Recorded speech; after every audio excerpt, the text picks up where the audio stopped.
नमस्ते। अभी हमने देखा था कि अंग्रेज हमारे देश में सिर्फ व्यापार करने के लिए आए थे, लेकिन व्यापार करने के बहाने किस तरह उन्होंने हमारे देश को गुलाम बनाया, किस तरह हमारे देश पर आधिपत्य जमा दिया, तो वो हम अभी आगे देखेंगे कि अंग्रेज़ों ने सबसे पहले बंगाल में अपने व्यापारी कोठी स्थापित की और प्लासी का युद्ध और बक्सर का युद्ध करके बंगाल, बिहार, उड़ीसा की दीवानी सत्ता प्राप्त कर ली। अभी अंग्रेज़ों को पूरे भारत में अपना आधिपत्य जमाना था, पूरे भारत पर शासन करना था। तो अंग्रेज़ सरकार ने नियामक कानून पारित किया ईस्वी सन 1773 में। तो इस कानून के अनुसार बंगाल का जो नवाब था उसको पूरे भारत का नवाब बना दिया, और उस समय के जो व्यापारी केंद्र थे मुंबई, मद्रास, तो उनके गवर्नरों को भी उनके हाथ के नीचे काम करना था। तो इस तरह बंगाल का गवर्नर जनरल को पूरे देश का गवर्नर जनरल बनाया, और सबसे प्रथम भारत का गवर्नर जनरल वारेन हेस्टिंग्स बना। ये IMPA खाली जगह MCQs में आ सकता है कि भारत का प्रथम गवर्नर जनरल कौन था, तो वारेन हेस्टिंग्स। अभी ये वारेन हेस्टिंग्स ने अपना कंपनी की सत्ता आगे बढ़ाने के लिए, आगे सत्ता स्थापित करने के लिए उसने मराठाओं के साथ प्रथम मराठा युद्ध किया और मैसूर के हैदर अली के साथ द्वितीय मैसूर युद्ध किया। अभी उस समय हमारे देश में मराठा ज़्यादा शक्तिशाली थे और मैसूर के हैदर अली को भी उन्होंने अपना दुश्मन बना लिया, इसलिए कंपनी की जो मुश्किलियाँ हैं ये दुश्मन बनाकर बढ़ गई, क्योंकि ये लोग अंग्रेज़ों का सामना कर सके इतने शक्तिशाली थे। अभी वारेन हेस्टिंग्स के बाद इसीलिए वारेन हेस्टिंग्स को हटा दिया और उसके बाद गवर्नर जनरल के रूप में कॉर्नवालिस आया। अभी कॉर्नवालिस के समय में, उस समय जो मैसूर का सुल्तान था वो टीपू सुल्तान था। उसको मैसूर के बाग के नाम से भी जाना जाता है। ये भी खाली जगह MCQ में आ सकता है कि मैसूर का बाग कौन था, तो टीपू सुल्तान।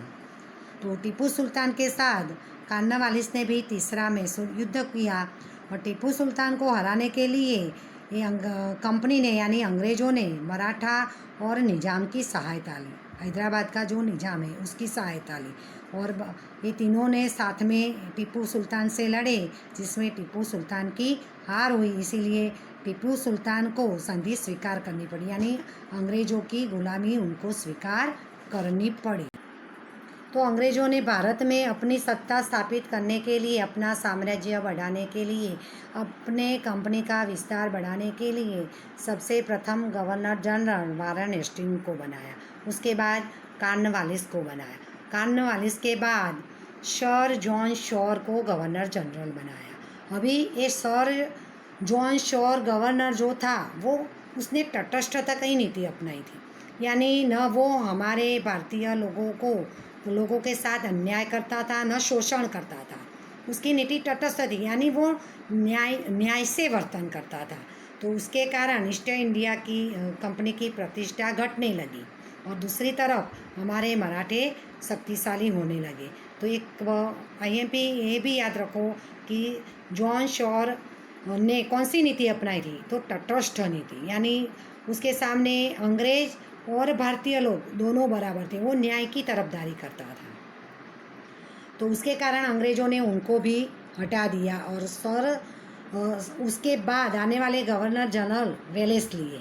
अभी वेलेस्ली की जो जिम्मेदारी है वो बढ़ जाती है, क्योंकि भारत में अंग्रेजी सत्ता को सर्वोपरि बनानी थी, अंग्रेजी सत्ता को बढ़ाना था, भारत के पूरे प्रदेशों पर कब्जा करना था। इसीलिए सर जॉन शॉर के बाद वेलेस्ली आया और उसका उत्तरदायित्व बढ़ गया, और वेलेस्ली ने अंग्रेजी कंपनी की सत्ता बढ़ाने के लिए, उसका विस्तार बढ़ाने के लिए सहायक संधि योजना लागू की। ये याद रखना, वेलेस्ली ने जो योजना लागू की थी उसका नाम है सहायक संधि योजना। जो हम पढ़ रहे, आप 8वीं में भी पढ़कर आए, इसलिए आपको याद भी होगा। अभी ये सहायक संधि योजना क्या है, उसके लिए कौन सी शर्तें हैं, तो सहायक संधि योजना जो भी राजा अपनाता था उनको ये अंग्रेज़ों ने कई शर्तें रखी थी कि सहायक संधि योजना लागू करनी है या अपनानी है तो उनको अभी जो मैं बता रही वो शर्तों का पालन करना पड़ेगा। तो सहायक संधि योजना की जो शर्तें, पहली शर्त थी कि सहायक संधि योजना जो राजा स्वीकार करता था उन्हें कंपनी सरकार का प्रशिक्षित सैन्य प्रदान करेगी। यानी जो भी उस समय हमारे देश में 562 राज्य थे, हमारे भारत देश में 562 राज्य थे, अभी कितने हैं 28 है। तो वो 562 राजाओं में से जो भी राजा जो है कि उनको वेलेस्ली की सहायक संधि योजना स्वीकार करनी है तो वो स्वीकार करेगा तो उनको जो सैन्य है प्रशिक्षित सैन्य वो अंग्रेज देंगे, कंपनी देगी, वो राजा को नहीं रखना पड़ेगा।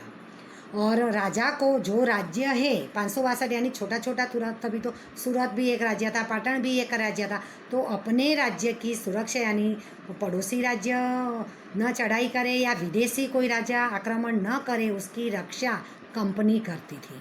तो उसके लिए राजा खुद गैर जिम्मेदार हो जाता, उसको रक्षा की कोई चिंता नहीं रहती थी।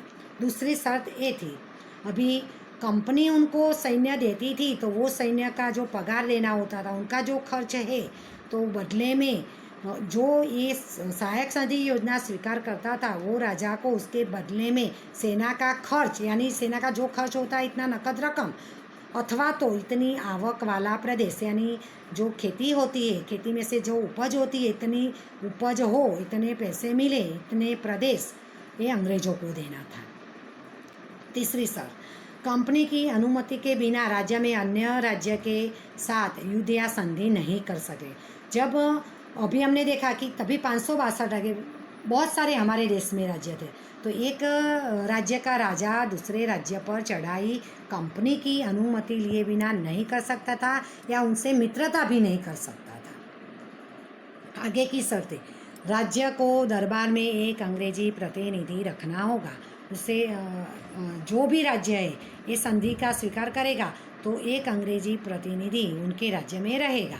तो ये बाद में मैं समझाती कि ये शर्तें उन्होंने क्यों रखी है।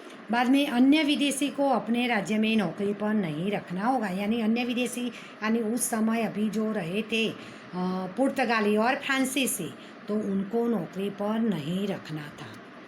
अभी ये शर्तें ऐसी है कि ये योजना हमें ये योजना को मीठे जहर के समान कही गई है।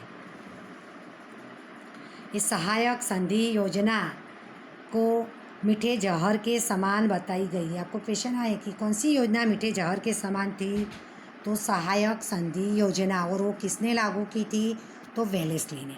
तो वो किस तरह मीठे जहर के समान थी। देखो, जहर हम खाते हैं तो मुंह में डालो तभी मीठा लगता है, लेकिन वो हमारी मृत्यु ही करता है, तो हमारा खराब करता है। तो उसी तरह ये योजना जो भी राजा स्वीकार करता था तो उसको शुरुआत में लगता था कि हमें मदद मिल रही है, हमें सहायता मिल रही है, हमारे राज्य की रक्षा हो रही, लेकिन धीरे धीरे वो राजा आलसी हो जाते थे क्योंकि उनको राज्य की कोई जिम्मेदारी नहीं रहती थी, राज्य की सुरक्षा का कोई चिंता नहीं रहती थी, इसीलिए वो गैर जिम्मेदार हो जाते थे और आलसी हो जाते थे। दूसरा कि एक अंग्रेज प्रतिनिधि उनके राज्य में रहता था, तो वो राज्य की पूरी गुप्त माहिती भी, राजा की कमजोरी भी जान लेता था। बाद में दूसरे राजा के साथ संधि भी नहीं करना, युद्ध भी नहीं करना, तो उसमें अंग्रेज की परमिशन लेनी। तो अंग्रेज अपना फ़ायदा देखकर उनको युद्ध भी करवाते थे या मित्रता भी करवाते थे। तो इसी तरह ये योजना मीठे जहर जैसी थी। तो सहायक संधि योजना की शर्तें IMP प्रश्न है, परीक्षा में आता है, तो ये सहायक संधि की योजना की जो शर्तें वो याद रखना। फिर से एक बार बताती हूँ कि सहायक संधि की योजना की जो शर्त पहली है कि जो ये योजना का स्वीकार करेगा उनको कंपनी सैन्य देगा और राजा को आंतरिक और बाह्य आक्रमण से सुरक्षा देगा। अभी दूसरी शर्त ये थी कि उसके बदले में राजा को सैन्य का खर्च या उसकी आवक वाला प्रदेश कंपनी को, अंग्रेजों को देना पड़ेगा। तीसरी शर्त थी कि अंग्रेजों की कंपनी की अनुमति के बिना राज्य के एक राज्य दूसरे राज्य के साथ न संधि करेगा न युद्ध करेगा। आगे चौथी शर्त है हर एक राजा को अपने राज्य में अंग्रेज प्रतिनिधि रखना पड़ेगा। हर एक राजा यानी जो सहायक संधि योजना का स्वीकार करता है, और अन्य कोई विदेशी और लोगों को अपने राज्य में नौकरी पर नहीं रखना है। ये भी एक कारण है, अगर विदेशी को नौकरी पर रखेंगे तो वो अंग्रेज़ों के विरोधी बन जाएंगे। इसलिए तो अभी हम देखेंगे कि ये योजना का स्वीकार किसने किया, तो निजाम, जो निजाम हैदराबाद का नवाब था, मैसूर, अवध, अयोध्या, गायकवाड़ जो गुजरात में, सिंधिया, भोसले, होलकर, ये सारे मराठे हैं। तो ये इतने सारे राजाओं ने ये सहायक संधि योजना का स्वीकार कर दिया।